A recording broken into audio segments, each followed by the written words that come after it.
It's fashion season, and I'd like to introduce our latest hot model, Donna. Okay, off you go, Donna, up and down. Donna is wearing an attractive lace-up boot, a top made of a strange mix of man-made fibers, jewelry, model's own. Okay, that's over. Make love to the camera. Make love to the camera. There you go, Donna. Ooh. Run, camera, run! Let's start the show!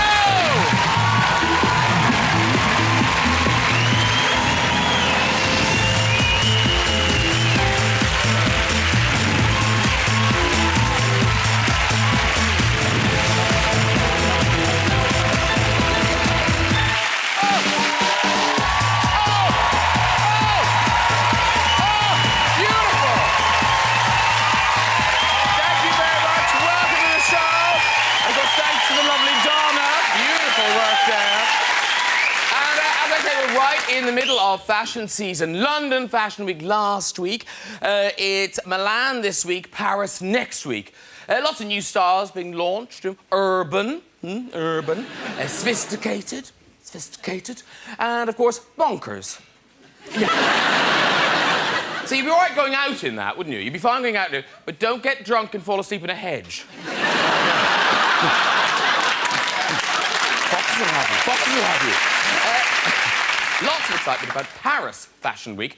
I believe John Galliano will be launching his new collection.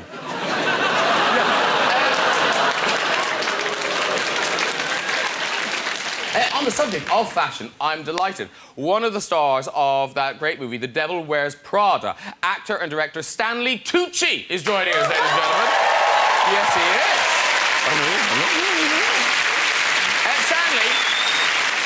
Stanley was Oscar-nominated for his role in The Lovely Bones, and he also starred with Tom Hanks in The Terminal. Yeah, all about a man who was stranded at an airport for years, and he eventually fell in love with a beautiful woman who worked there. How Catherine Zeta-Jones didn't get the Oscar for that, I don't know. She was robbed. Also on the show, always delighted to see her, the national treasure that is Miriam Margolyes, ladies and gentlemen. Oh, we love Miriam. Most recently, Miriam has been playing one of the Hogwarts teachers in the Harry Potter films. Yes, now she plays the herbology teacher, Professor Sprout. I'll tell you, nobody has more experience of exotic herbs and illicit substances. Well, apart from Charlie Sheen. Careerus, disappearus. Who knew Charlie was his hobby as well as his name? Now, also delighted, my favourite comedian, Jimmy Carr, is on the show.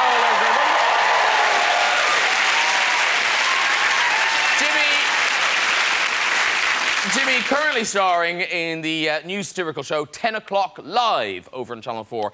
Hard for them to cover the tough subjects in the news, though. You know, like Libya, for instance. I mean, you know, what's funny about Colonel Gaddafi?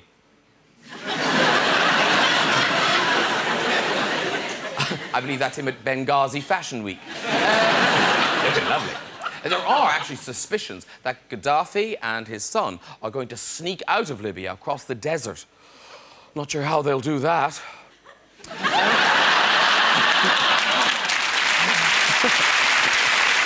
Dad, why am I the back? But there are some good stories around this week. For example, I give you Ashley Cole. Wow.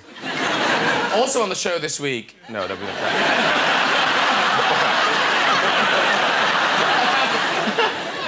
Ashley Cole, who brought a gun into training and shot the work experience board.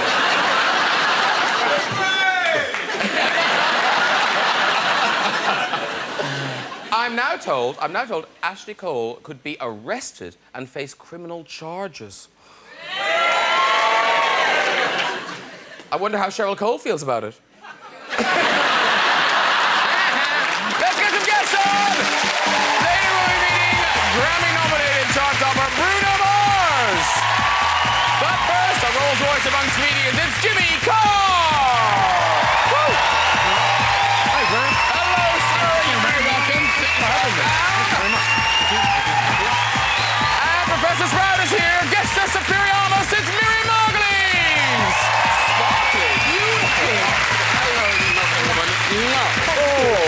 Sit yourself down. Thank you very much. And let's get touchy-feely with actor and director Stanley Tucci. Hello, sir. You're very welcome.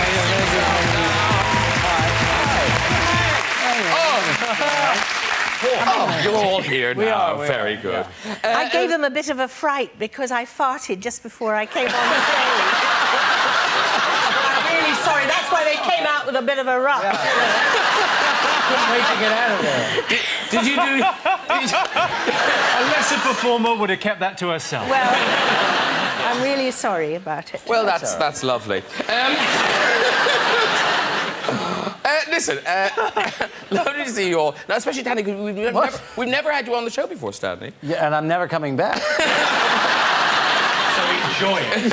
Yes, treasure these moments. No, because it's interesting. I'm just going to sit over here. This weekend, it was the big Oscars thing, and obviously Oscar nominated for Lovely Bones. Yes. So you've been through the whole razzmatazz. Yeah, through the ringer. Yeah. Have you been to? Have you? I should have been nominated, but I wasn't. I was very angry about it. It was a very good film called The Age of Innocence. Oh, yes. And I was marvellous in it. But Yes, you said, I remember. I was. No, it was Martin Scorsese. It was a very posh film. And the reason that I wasn't nominated was because of Winona Ryder. And I don't like her. I really... She stole your Oscar nomination. But what happened was she was nominated as a supporting actress instead of being nominated as a leading actress. Right, yeah. And if she'd jolly well kept herself to herself and been a leading actress, they would have nominated me as a supporting. That bitch. Absolutely. I was livid. I've heard she's very gassy as well. But now, this year, I can't believe that Melissa Leo, who got Best Supporting Actress, should have been yours. She's the one in the white there. Yeah. She swore at the Oscars. What did she say? I heard that. She said the F word. The F word. No, but what I can't believe is it's the first time someone swore at the Oscars in 83 years. That is surprising. Is that really actually. true? Yeah, because you think someone would swear at some point. I was actually... I'm sorry to talk about myself, but it's No, all right. it's a chat show. It's a chat show. It's a chat show, and I haven't got anything to sell except myself. No, and, that's so fine. one does the best one can. How much? To you, almost nothing. I was the first person to say that word on television, and it was in University Challenge. Is this true, Miriam? It's absolutely true. I know most people think it was I don't know what that is. What is that? It's a quiz show in which universities are pitted against each other in general knowledge questions. It's like Wheel of Fortune, but for grown-ups. I see. No, it's incredibly hard. It's really tough questions. Were you on that? Who were you competing for? Newnham College, Cambridge. And you brought shame on their name. I did. So it would have been Margolyes, Newman College, and then... Well, I got a question wrong, and I went... and they bleeped me out, so you saw my face going... Nothing actually came out. Did it look as if the team below were doing something untoward to you? I didn't see. Meanwhile, back at the Oscars, your good friend Anne Hathaway was one of the hosts. Yes, she was. Yes. With James Franco. Yes. Looking Yes. beautiful. Look, aren't they so lovely? Yeah. They are. But now they did... I don't know how many costume changes they did. A lot, I think. Umpteen. Yeah. This one, I think maybe they did too quickly. Look at James Franco's face. He's so like, why am I doing this? I'm amazed his arm's grown back.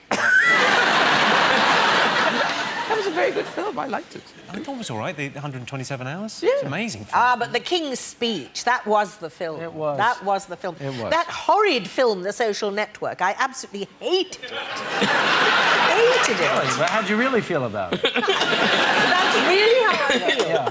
I thought they were all absolute arseholes, all of them. No, it's true. Horrid little man, that man. Yeah. Very good actor. I thought Yes. it was beautifully acted. Yeah. But just horrible people. You didn't want to spend any time with them. No. Well, I get your point. Yes. So I was thrilled when our film, The King's Speech, won everything, really. Yeah. Because we'd worked so hard on it, haven't we? Yes. Well, and I was very upset that you weren't nominated for it. The main thing was that Winona wasn't nominated.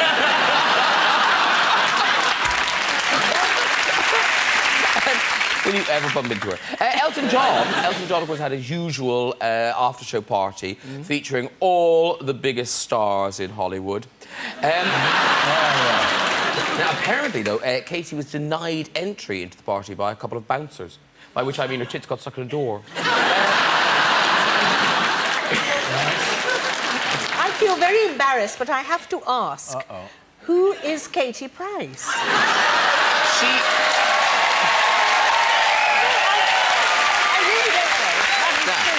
I'm going to ask, before I explain, do you know who Katie Price is? Not really, no. I was just going along. She used to be Jordan. Do you know Jordan? The river?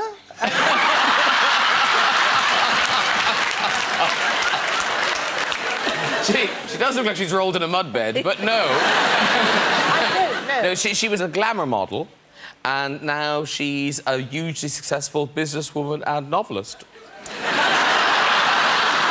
I don't know whether that tells the whole story. I don't know whether you've really nailed it. But that's usually a natural progression. No, I just wondered, because it's unusual for somebody who perhaps is a glamour model to be a novelist. That's unusual. It is unusual.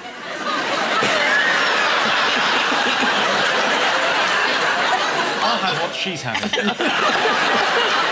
You already have had some of it.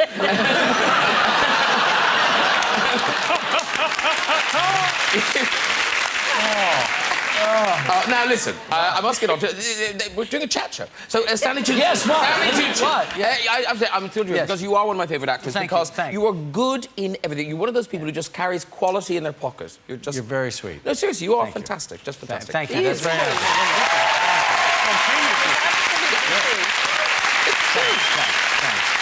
Thanks. Because the last thing I saw you in was a burlesque. Oh, yes. With Cher. Our good friend Cher. And Cher did your show, right? She did. Yes. And Christina, she's in jail now. She's in jail? Yeah. What do you mean? She got out today, or whatever day this is. Why was she in jail? I didn't know she was... I don't understand. Apparently, she was taken into jail because she was drunk in a car, but she wasn't driving. That doesn't make any sense. No, not Cher. Not Cher. I've got to keep up here, sorry. Christina Aguilera. Who's also in the film Burlesque. Christina Aguilera. Yeah. Her too. Both of them. Yeah. She's a novelist. He's called Graham. Getting there. But you and Cher, it sounds like you really enjoyed each other. I loved her. And a great sense of humor. Because you would send each other kind of rude texts and things, didn't you? We would, yeah. That's how we established our relationship. Yeah. Because you're one of those actors, it sounds like you like to have a good time at work. I do. And you don't take it that... I mean, you do take the work seriously. So you take the work seriously, but you can't take yourself seriously. If you take yourself seriously, it's deadly. I mean, you do that when you're young, at the beginning, when you're first starting out, and then you realize, like, you'll be dead by the time you're 30 if you keep doing that. So you just go and do your work and have a good time, don't you think? I absolutely agree. Right? Yes. Oh, no, if you want to have a good time on a film, book this woman. No, because you love to cheer up a crew, don't you? You love to cheer up the crew if they're having a bad day. Yes, because it's a team, and one must put oneself absolutely there and part of it. You did the Harry Potter. How many Harry Potters did you do? I've been in two Harry Potters. So what's that like with all those people on the set? I mean, I know a lot of times you don't sort of cross each other on the set, you know. Look, Harry Potter is the same as any other film when you're doing it. Yeah. It's afterwards that you get all the adulation and fuss and frenzy. But when you're doing it, it's just a film. And, and they're lovely people. They're lovely people. But you guys are all on the set together. Yes. You must have a great time together. I like Maggie Smith. Yeah. She's great. I didn't like the one that died. Richard Harris. Richard Harris. Yeah. He was grumpy, but he wasn't well, so maybe that made him. I should be kinder about it. No, it's all right. It's all right. But nobody needed cheering up on the set. When they needed cheering up, when I was in Reds with Warren Beatty. Yes. Now he is grumpy. He's grumpy. He really is grumpy. Really. And so I mooned at him. You did? Yeah. Did that cheer him up? Yeah. You're learn, don't you, love? And on Age of Innocence, Martin Scorsese. Did you moon him? No, I didn't moon him. I did these instead. Yes. It was a long day, and we'd done the costume parade, you know, at the beginning, and they were tired and a bit listless, and so. Sorry, what are we talking about now? Yeah. The crew. Oh, not the guy. I thought you were talking about... No. They're never tired or listless. No. They might list, but they don't get listless. So I just flung off my brassiere. I heard you killed 2 guys. I wounded them. I didn't kill them. They died with smiles on their faces. But you don't do this with the children in Harry Potter, that's all right. No. No. You have to be very careful, actually, Yes. with the children. And they made a rule that I had to give a penny, or maybe it was a pound, I can't remember really, to the World Wildlife Fund if I swore. That's nice. And really, they did very well that year. Whales were saved. Now, Jimmy Carr, you're on tour again. I'm always on tour, Graham. I love it. Essentially, yes. Yeah, I never You are really come always off. on tour. It's Laughter Therapy, and it's going till November, this one. Yeah, till November this year, yeah. It never stops. I love it. But, like, you have a girlfriend and stuff. Do you never go on holiday? I occasionally go away, but I mean, it's just my job. I like to work 4 or 5 nights a week. Every week. It's a proper, you know, I know it's show business and it's very glamorous and fun, but I just like working, going out there, and the idea of going out and being the centre of attention and telling jokes for 2 hours, what could be nicer? There's the lovely quote about work. Work is where you are when you'd rather be somewhere else. There's nowhere else I'd rather be. Well, that's you're very lucky then. that wonderful? Yes, That's nice. That's a very nice thing to say. Except tonight. It's only really the smell. You kill the rest of it. Everything else is lovely. But Laughter Therapy, the tour that's on now, you're trying out different things in it, aren't you? I'm trying to do a lot more stuff with the audience, because I'm quite, I mean, I don't know if you're familiar with I'm quite, I just tell jokes. I mean, that's all I do. So, and 2 hours of jokes is a bit tiring, really. So what I'm trying to do is get the audience more involved. So I'm interviewing people in the... I mean, I covet your job. So what I'm doing as part of the show is interviewing audience members and messing around with the audience and getting them up to tell jokes and mess around. And it's much more interactive than it was. I mean, it's quite a long show. And you find so many interesting people out there. So, like, everyone's got interesting stories. You always find someone with an interesting, weird, wonderful job. So that you talk to people about their jobs. Or claims to fame or anything kind of, you know, fun. There'll be someone in with an interesting job this evening, I would have thought. Try it. Give it a whirl. So has anyone got an interesting job? Does anyone think they have an interesting... What's your job? Well, hang on, we'll get a microphone to you. This is technology I don't bring on tour. What do you do? I'm a colonic irrigationist. Excellent. OK, well, my first question, I'll pretend to be Graham for a second. So... what's the weirdest thing you found? Oh. They find weird things. I've heard stories of, like, children's shoes and Lego and weird stuff. What's the weirdest thing? Piece of chewing gum? Had the flavour gone. That's a very interesting job. Has anyone else got an interesting job? Any other fascinating jobs? Oh, with someone at the back there. Go on. We'll just get a phone to you. What do you do? Well, when in Waterloo Station, when the Railway Children was on, I was one of the kids in that. And we basically just waved to everyone. But it was like a proper West End thing. We had to go quite a lot to the show. Can I just say, we have actors already.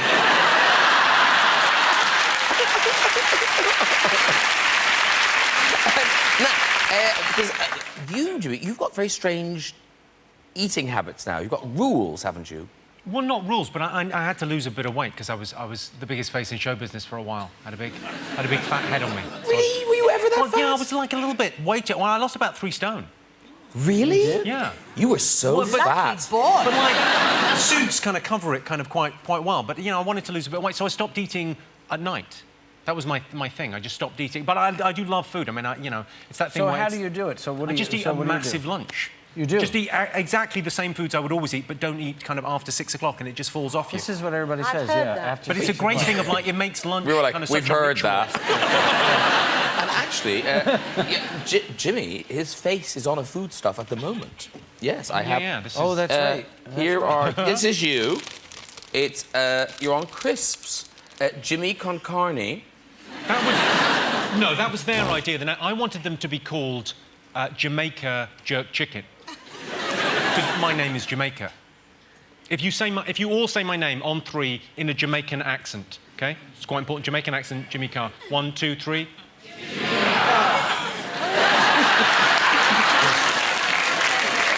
That works. Jamaica. So this is...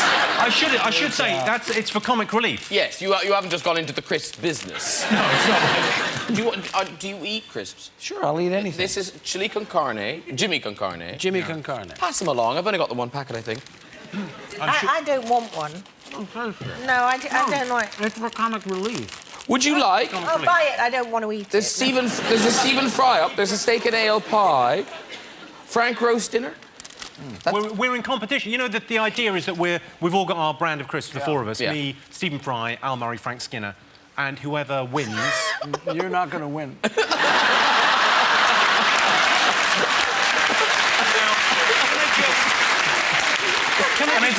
It's a noble effort. But, Can I just take a moment to point out that that man is an Oscar-nominated actor. And what he did there with the pretending he didn't like the flavour was...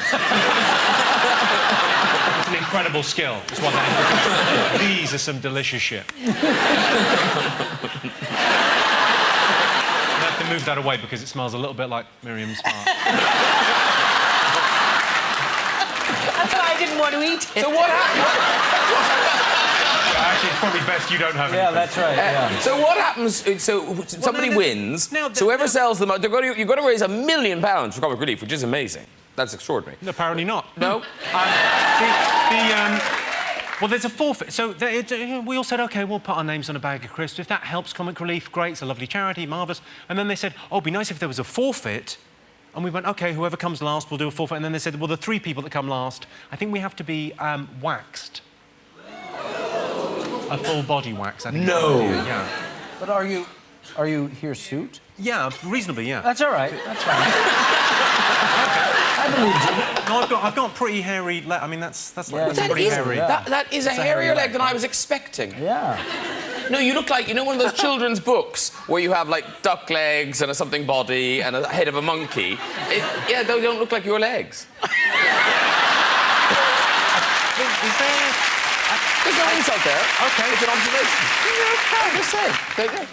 Now, talking of hair, I read you in an interview saying that because you lost your hair quite at an early age, didn't you? How old were you? Well, I was in my 20s when I really started to lose it. I mean, really right out of college, I started to lose my hair. And it kind of defined the sort of parts. It did. People thought I was older, not because of my maturity, but yes, because of my hair, or lack thereof. So, yeah, I was playing, you know, 40-year-olds when I was in my late 20s. But now, because in Lovely Bones, you were unrecognisable. I was saying to you earlier, Right, yeah. I was one of those people, I was halfway through that film, and I was just going, who the hell is that? Look, doesn't he look incredibly different? In that, people going, yes, you're right, Graham, yes, he does. Right. So now, I just thought we'd try something. Yeah? Right. OK. What we've done, the production team, have secreted a bald person. Oh, secreted. Secreted. Yes. And I know the area. I got nervous. I know the area, right? Yeah. But they've put a wig on them. And we have to see if we can guess who's wearing a wig in this area. You'll see in a minute. Okay. So I just go up here. Okay. So it's these kind of, I think it's around here. Clearly not you. Well, that one for free, and not you. That man's wearing a wig. You're going to have to be less specific. This is our device. So I know you're probably not wearing a wig, but I just want to see this because it'll make me laugh. Okay. What's your name? Matt. This is Matt. Hang on one second. Okay. So here's Matt. Is he wearing a wig? 1, 2, 3.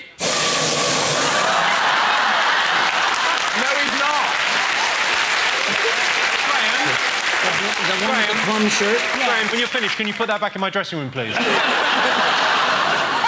Who's wearing a Here, wig? I'll have it, I think. Who's wearing a wig? The one with the plum shirt. Plum. This man? Yeah. Okay, let me see if I can get in that far. Can you follow me? Oh, okay. There's some suspicious groans. Okay, hang on. Okay. So, 1, 2, 3. No. Not him. Graham. think it's the blonde guy? Is it too much? If you do that again, he could be in Jedward.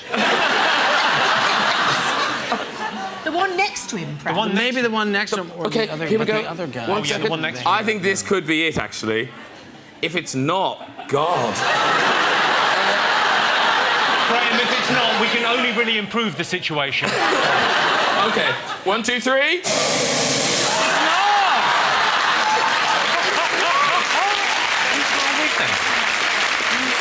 Okay. Should we try you? Here we go. 1, 2, 3. Graham, the blonde guy next to him, the next guy along. This guy? Yeah. That doesn't look. Okay. Yeah, That looks like we could make a difference. So.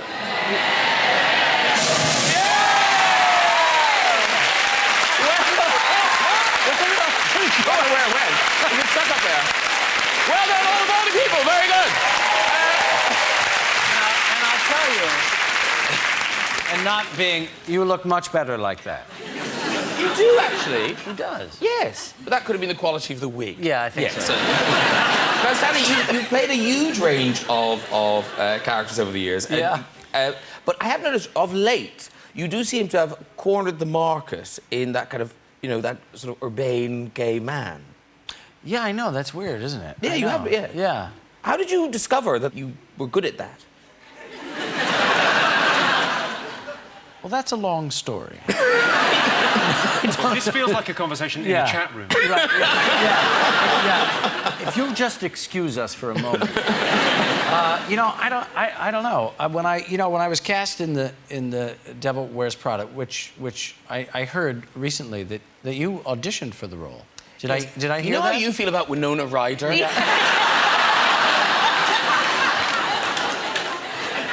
you audition for that part? Yes, I did. I put the work in.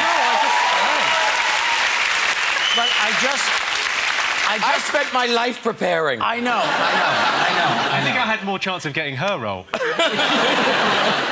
But just so you know, I was probably the last actor in Christendom that they went to. They were shooting the movie already. They had tried to cast everyone and anyone except me. And in the end, We're not making it better, All right, Stanley. I'm trying to make it better. I'm trying to make it better. Street had been offered the role. Right. But what they said to me was, it was between you and me. Yeah. It's true. And Winona Ryder. You're gonna need a bigger shot. Yeah, I don't know. Yeah, I know. I don't know why. You know, why the urbane. I don't know why. But you got that very late in the day, so you'd know. Yeah, time. they were shooting the movie already. I had 3 days. Yeah, to but you're not prepare. gay, and sometimes people who aren't gay are better at being gay than people who are. Shut up. It's a shame. It's a shame you're not gay, because you'd be so good at I it. know. But it's true, isn't No, it? I know what you mean. Yes, there's a certain distance. A There's a distance. An objectivity. There's an somewhere. objectivity. There's a perspective that maybe you wouldn't have. I don't like playing lesbians. I am a lesbian, but I don't like playing them. I loathe kissing women, for example, on stage or on screen. Absolutely loathe it. Right. And I tell you why, and I'm quite serious. It's because I don't want them to think that I fancy them. You see? Right. Can you understand No, that? of course I can. Yeah. Well, that's exactly why I don't play lesbians on stage. But what is that? I'm nervous of asking you this. But what? No, please don't be. Okay. Because I will answer. I know that's what makes me nervous. Okay. What is the story about you meeting an American man in Cambridge? When I was a student. Yes. Yeah. That was before I was a lesbian. I was just, I was sorting myself out. Yes. And as a you tidy do round. at university. And I was on my bike, because we cycled. Over the cobbles, I would imagine. Dyke on a bike, and... Anyone say it? And we stopped at the traffic lights. And I looked to the left or the right, whatever it was, and there was a car, an open car, with an American soldier inside. and something crazy took hold of me then. You know that feeling. I've got it right now. And I said, would you like to follow me to my college and I'll suck you off?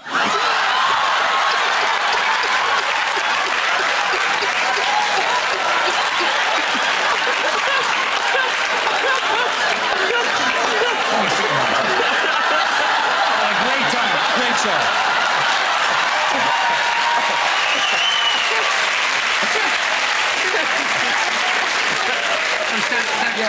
You knew you recognised her from somewhere. Exactly.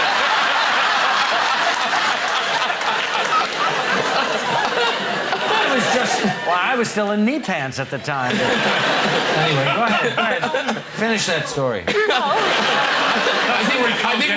I think we know what happened. Right. Yeah, right. The really interesting thing was that he afterwards, and I should explain, I thought I was being a good girl because a bad girl would have had intercourse. With a random stranger from the street. For sure. Well, I still think it was the right thing to do. I'm sure he felt the same way. Anyway, after it was all over, he said, could I come back next week? Because I've got some friends here. I'd like to be on one of your shows that will actually air.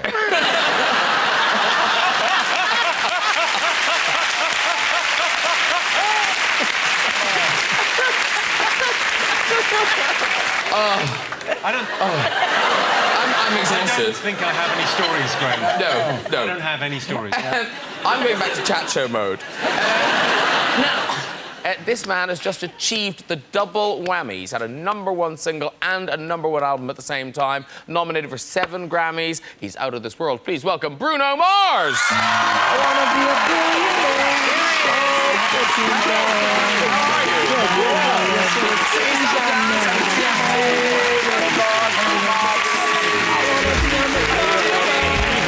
Yes, sir. They love you. We're very excited you're here. Oh, man. You're so popular. Am I? Yes. Listen to that. Now, Bruno Mars, and this will surprise you that I've done this much research. I hear it's not your real name. It's not my real name. It's not his real name. They caught me. Okay, that's all for tonight. So what were you? What were you called? Peter. Peter. So where did the Bruno come from? Bruno, I was a chubby baby, and there was a wrestler in my dad's day named Bruno Sammartino. I don't know if you're familiar. You familiar with Bruno? I do know. I remember that wrestler, yes. And he was a stocky guy, and I used to walk around like a little bulldog, my dad said, so he'd always call me Bruno Sammartino. Mars just kind of came joking around in the studio. Oh, yeah. Yeah. Saying I'm out of this world. And well, people don't realise, they might have thought we were being stupid playing Billionaire when you come on, but you wrote Billionaire and you've written loads of songs apart from... Yeah, quite a few this year. Yeah. Now, call me lazy, but isn't that a much better way to go? Just write songs for other people. You make the money, you don't have to do the stupid touring. You know what it is? I love that. Stupid touring now. Go on, what other songs have you written? Come on, tell us, because Billionaire was a huge hit, wasn't it? I wrote Thriller, Purple Rain, I'm just... Jimmy's going, wow, that is impressive. All right. Yeah, happy birthday, that's Can we see if this... Can we see if this is a wig? It's not a wig, but it's definitely been in that thing. No, I recently did a song for CeeLo called F You. I don't know if you guys heard that. Oh, my God. That was you. That's a great song. That's amazing. I'm sorry. Hear that.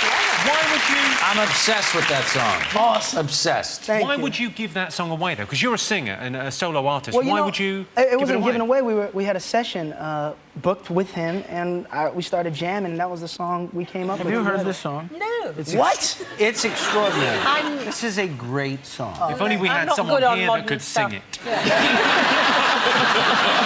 Come on, give us a burst. I see you driving around town with the girl I love, and I'm like,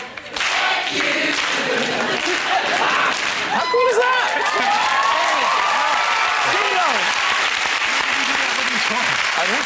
How did that happen? What are you going to perform for us tonight? Grenade. Oh. Miriam's favourite. You like that song? Oh, she loves it. I haven't heard it yet, but I know I love it. I'm looking forward to it. No, you are great. It's got quite dark lyrics. But it's love, it's passion. Yes. Oh, sorry, it's a song about love and passion called Grenade. What happens in this song? Don't tell him. I can't say it. Yeah, don't. You listen to the lyrics. All right, now you're doing a special version tonight, a kind of stripped back version. Yeah, we'll do something Yeah. special for Graham Norton. And for the lovely people. All right, Bruno, if you want to go and get ready over there with the band. All right. There you go. Hey, what a nice man. Yeah. Now, in a moment, we'll have the sweet stories in the red chair. But first, singing Grenade, it is Bruno Mars. Never do lovely guest. Okay, who's up next? Hello. Hiya. Oh, but I can't flip that nice thing. Well, let's hear it. What's your name? What's your name? My name is Judy. Judy, marvellous. And are you from America, Judy? I am. I've been living here in London, but I'm from the West Coast, Portland, Oregon. Portland, Oregon. Oh, yeah. The lovely part of the world. Yeah. Okay, Judy, delight us with your tale. Well, when I was a teenager, my best friend was told she was too young for a boyfriend, and she didn't agree with that. So she used to ride her horse over to my house, leave the horse with me to go off riding around town, and she would go visit the boyfriend. One day I was out riding, and the horse got spooked, threw me off, ran off, and I had to go find her, and we spent hours looking for the horse because we didn't want to explain to her parents what happened to the horse. Hit it! That was a terrible story. It was really... Because Judy, I'm not being funny, she's not that young. Surely something more interesting has happened in her life. Then a horse ran off. Do you know what I mean? Yeah. You know, your pipes freezing would be more interesting than a horse. Should we do time for one more? Yeah. Oh, the audience has spoken. Okay. All right. Oh, hello. Hi, how are you? Hi, I'm very well. I like this woman already, instinctively. Me too. I'm drawn to her. Oh, there you go. What's your name? Megan. No, you seem lovely, Megan. So, Megan, off you go with your story. When I was about 16, I came home from hockey. The house was empty.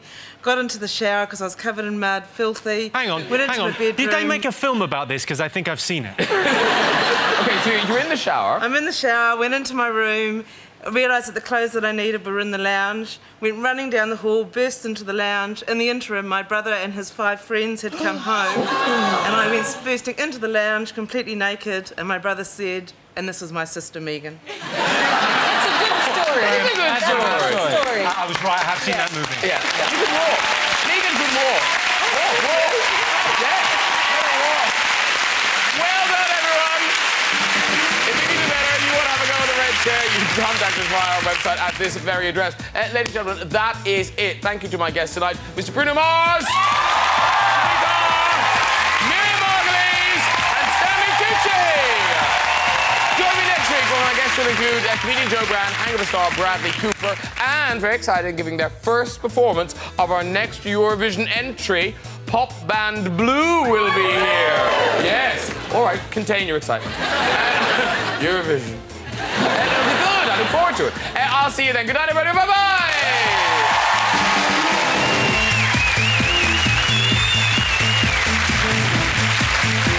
New girl band Wonderland are hoping to make you rich on the National Lottery draws next here on BBC One Wales.